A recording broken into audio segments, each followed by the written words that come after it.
When it comes to any tissue in the body, you typically need to learn the cell types that are found in that tissue, as well as what kind of extracellular matrix can be found in that tissue. So we're going to look at the bone cells. If you ever see the heading or the part of the word that's osteo, you know you're referring to bone. So osseous tissue is bone tissue, and then cells are named osteo, and then the second half of that word has something to do with what that cell might do. Here we see an osteoprogenitor cell. So an osteoprogenitor cell is actually a type of stem cell found in bone tissue. And that stem cell will differentiate or become a specialized cell. And those osteoprogenitor cells will develop into what's called an osteoblast. The part of the word that's blast refers to bud or sprout, and typically cells that end in blast produce something or form something for that tissue. Osteoblasts are the cells that actually form the bone extracellular matrix.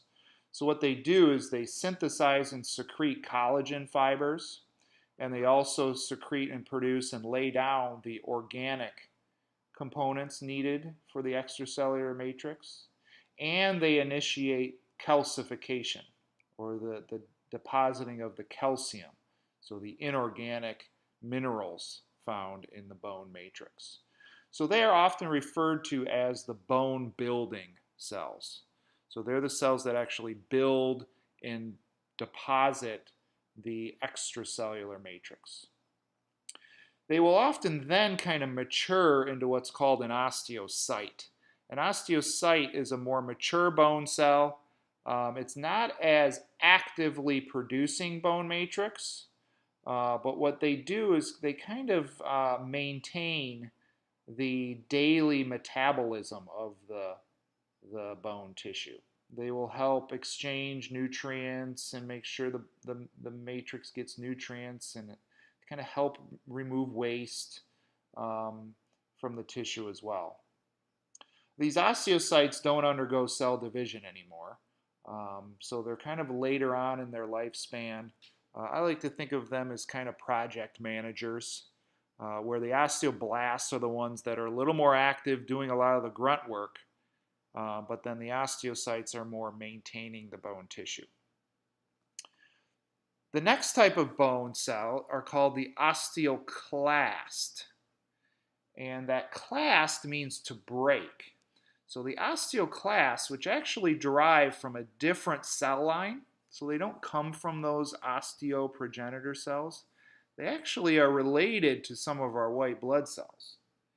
But what these cells do is they break down the bone matrix. The process of breaking down bone matrix is known as resorption, bone resorption, or resorption of the bone tissue. This is just as important as making bone tissue. You often have what's called remodeling of the bone. Remodeling is when bone tissue gets broken down, kind of dissolved away a little bit by the osteoclasts, and then reformed by the osteoblasts. So this breakdown and reformation of bone tissue is called remodeling. This is important to keep the bone healthy. And this happens throughout your entire life. It's a great example of homeostasis, where it has to maintain that internal environment to keep it healthy.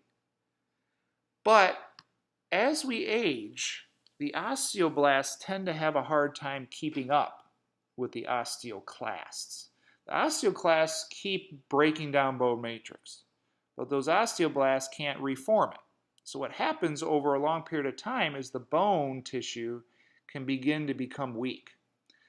We often call this osteoporosis, where we can actually see little pores in the bone tissue where the bone matrix has been broken down, but it never got repaired. And this can lead to an overall weakening of the skeletal system. Osteoporosis is a condition you typically hear about in the elderly, but the process actually begins really early in life. Most people suggest About the age of 30 is when these osteoclasts outwork or out dissolve the bone matrix, and the osteoblasts can't keep up, can't reform. So typically, if you have osteoporosis in your family, it's not something you wait until you're 60 or 70 to be concerned about. You start thinking about it early in life and how to prevent the development of osteoporosis. One way is to get good nutrients, good nutrition. Exercise will also stimulate those osteoblasts. There are some medications. So Sally Field is notorious for being in the Boniva commercials. Boniva is a drug. It's an example of what's called a bisphosphonate. And what these drugs do is they actually inhibit the osteoclasts. They will slow them down a bit, prevent them from breaking down the bone matrix. And what that is found to do is maintain some of the strength of those bones as we age. The next slide, we're going to get into a little more of the histology. So we're going to look a little closer at spongy bone and compact bone. And eventually we're building up to how bones grow in length and width, and then what can we do to maintain the health of our bone.